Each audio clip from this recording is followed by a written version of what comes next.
Police in fact इस mood में थी कि इसको किसी भी तरीके से इन लोग को आगे नहीं बढ़ने देना है। हमारा था सिर्फ 4 लोगों को परमिशन ला के दे दीजिए, हम डीओपीटी को बता दें कि ये प्रॉब्लम्स हो रहे हैं। उन्होंने इमीडिएटली पूरा पुलिस फोर्स बुलाया है और आते ही एकदम स्टैम्पिड सा कंडीशन हुआ। मेरे बगल में जो टीचर खड़े थे उनको इतना तेज चाटा मारा गया, इतनी बुरी तरह से ढकेला गया। मैं दूसरे को पकड़ के मैं किनारे लग गई दीवार से।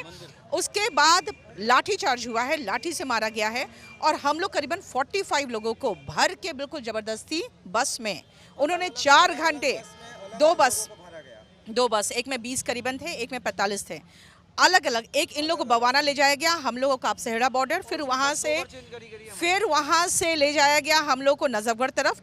उसके बीच में 2-3 टीचर्स चिल्लाने लगे कि भाई हमारा ब्लैडर फट जाएगा, हमें कहीं वॉशरूम जाने दो। फिर इन लोगों ने फील करने लगे, तब जाके बस तब भी नहीं रुकी है। बच्चे कुछ आए हैं जिन्होंने पानी वगैरह की व्यवस्था की है गाड़ी में, और नजफगढ़ ले जाके बस में करीबन 1 घंटा नजफगढ़ स्टेशन के बाहर खड़ी रही है बस। उसके बाद अंदर लेके गए हैं। तो आप सोचो 6 घंटे लेडीज और टीचर्स जिसमें हम खुद थे, और हम बार बार रिक्वेस्ट करते रहे पुलिस वालों से, कहा हम पैसे दे रहे हैं, कुछ पानी की बोतलें खरीदने दो, 2 सेकंड के लिए कहीं रोक दो, 1 लेडीज 2 लेडीज करके उतार दो, जो बाथरूम जाएं वापसी आ जाएं। लेकिन वो भी नहीं हो। लेकिन हमारी दिल्ली पुलिस से कोई शिकायत नहीं है। हम फिर से ये कह रहे हैं, हम इतना झेल लेते हैं, इतना झेल लेंगे, हमें दिक्कत नहीं है। जो हुआ है इतना हमारे लिए कोई बड़ी चीज़ नहीं है। मैडम भी बहादुर हैं, मैडम ने भी झेल लिया, कोई उफ नहीं है। हम बस ये कह रहे हैं कि एक बार डीओपीटी से मिलवा दो। और टीचर्स पे एफआईआर क्यों? टीचर्स पे एफआईआर का मैं पूछ रही हूँ, क्या आप पर भी एफआईआर हुई? मैम टीचर्स पर भी एफआईआर हुए हैं। कल एक को तो मिल चुका है, आज उन लोग जा रहे हैं पेश होने के लिए। हम लोग के पद का अभी तक हम लोग को पता नहीं, लेकिन हाँ ये ज़रूर है कि हम लोगों का सबका कंप्लीट डिटेल लिया गया है।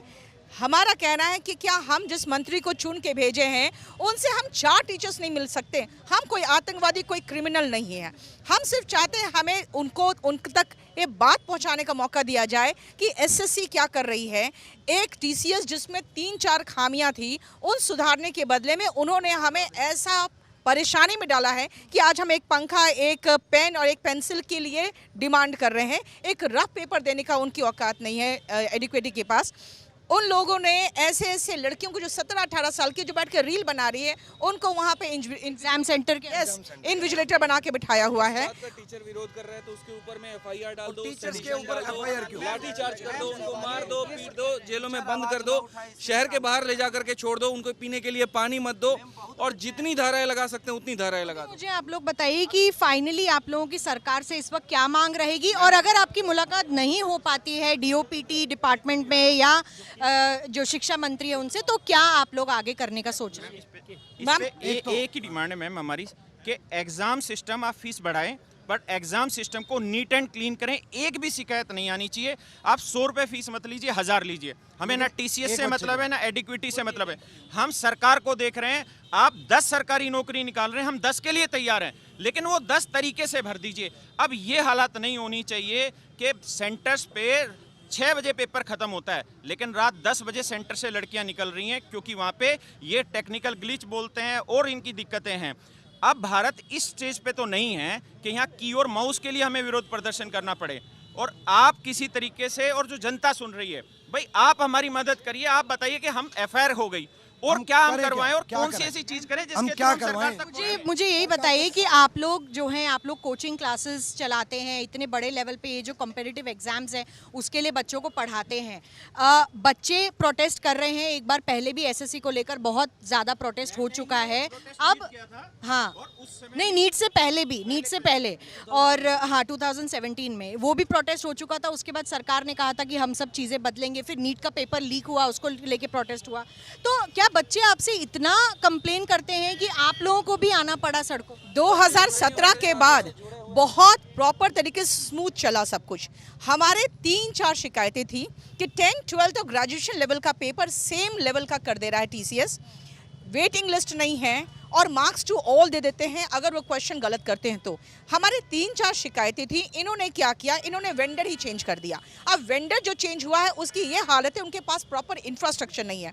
हम पेन, पेपर, माउस और की इनके लिए नहीं लड़ सकते हैं मैम। दूसरी बात है कि वहाँ पे प्रॉपर बायोमेट्रिक का अटेंडेंस प्रॉपर नहीं हो पा रहा है, कुछ भी कोई पहन के चल जा रहा है, कोई चेकिंग नहीं है। वहाँ अंदर कुछ बच्चे मोबाइल लेके भी चले गए हैं और उसके बाद जब बच्चे आवाज़ उठाते हैं कि भाई हमारे साथ ये प्रॉब्लम हो रहा है, हमारा माउस नहीं चल रहा है, तो बच्चों को पीटा भी जा रहा है, उनको बंद कर दिया गया है, उनको रात को 9 बजे तक नहीं छोड़ा गया है, उनको हैरास किया जा रहा है। कोई प्रमाण है आपके पास? बहुत सारे ऐसी वीडियो वायरल हुई है नाक जिसमें टूटा हुआ है यहाँ पे, सिस्टम नाक टूटा उस बच्चे का, बाउंसर से मारा गया वहाँ पे, और किस बात का विरोध कर रहा था कि मोबाइल सब लेकर के क्यों जा रहे हैं? ये गुनाह है। बहुत सारे फोन होता है मैम, एसएससी ने ये क्लियरली मेंशन करा था, जो टेंडर फ्लोट करा था उसमें, कि जो इन्विजिलेटर्स होंगे उसमें कोई मोबाइल फोन का एक्सेस नहीं होगा, किसी का भी नहीं। अभी आप लोग क्या करने की सोच रहे हैं, कहाँ जाने की सोच रहे हैं, किस कैसे आवाज पहुंचाएं? हम लोग कोशिश कर रहे हैं कि डीओपीटी तक हमारी बात पहुंच जाए, हमें एक मीटिंग का समय दिया जाए, हम 5 मिनट में समझा देंगे कि क्या प्रॉब्लम्स है। मैम हम लोग यहाँ नेता नहीं बनना है, हमारे भी घर है, बाल बच्चे हैं, हमें भी काम करना है, हमें भी पढ़ाना है, लेकिन अगर हम सड़क पे उतर के कोई बात करना चाह रहे हैं, हम चाह रहे हैं 5 मिनट का मीटिंग, तो ऐसा है जो सरकार को हम लोग चुन के भेजे हैं वो 5 मिनट तो अपने जो जनप्रतिनिधि है वो तो मिल सकते हैं ना अपनी जनता से। बस इसी का डिमांड है ताकि हम बच्चों का कंप्लेंट उन तक पहुँचा सके और आगे का उन लोग स्मूथ सिस्टम बना सके। जो मेहनती छात्र है, जो इस लायक है सरकारी नौकरी पा सकते हैं, उनको सरकारी नौकरी मिलना चाहिए। यहाँ पे सेटिंग से काम नहीं होना चाहिए और वहाँ पे एग्जाम देने वाला जो बच्चा जा रहा है वो इस टेंशन में ना जाए कि मेरा माउस चलेगा कि नहीं, कि मुझे पेन मिलेगा कि नहीं, कि मुझे रफ शीट मिलेगा कि नहीं।